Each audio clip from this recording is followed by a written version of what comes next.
Se mettre en conformité RGPD, épisode 1, l'état des lieux. Dans les 6 étapes de la CNIL pour se mettre en conformité, une étape cruciale ressort.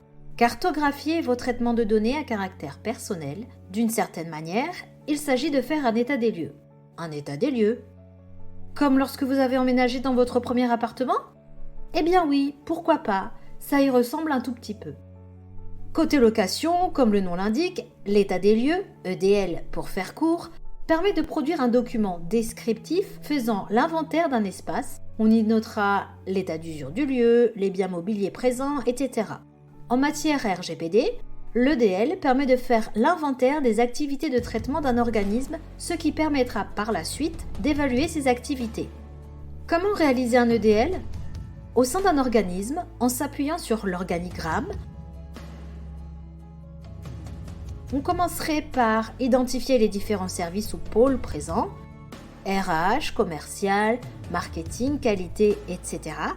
Et par service, on pourrait commencer à lister les différentes activités du service. Et après, une question primordiale sera de vérifier si l'on traite bien des données à caractère personnel pour chacune de ces activités. Si ce n'est pas le cas, on les sortira de l'EDL. Si c'est bien le cas, alors continuons. Pour chaque activité, il faudra récupérer les informations suivantes.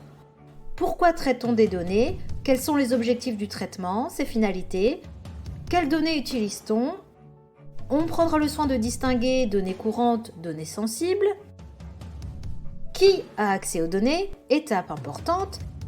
Il faudra lister les différents acteurs, destinataires internes, externes, sous-traitants, partenaires, responsables conjoints, etc. et rassembler les contrats correspondants.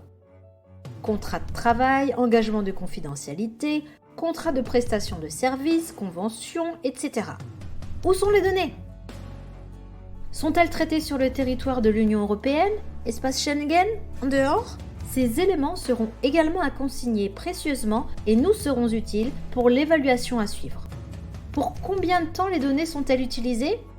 Les archive-t-on ? Comment sont-elles détruites, purgées ? Et enfin, quelles sont les mesures de sécurité appliquées à chacune de ces activités de traitement ? Pour garder le fil, n'hésitez pas à utiliser un modèle de registre des activités de traitement. Ceux fournis par la CNIL sont des trames fiables qui vous permettront de cartographier vos activités et de faire un premier état des lieux. Et après, on vous parle de l'audit au prochain épisode. Abonnez-vous pour ne rien manquer.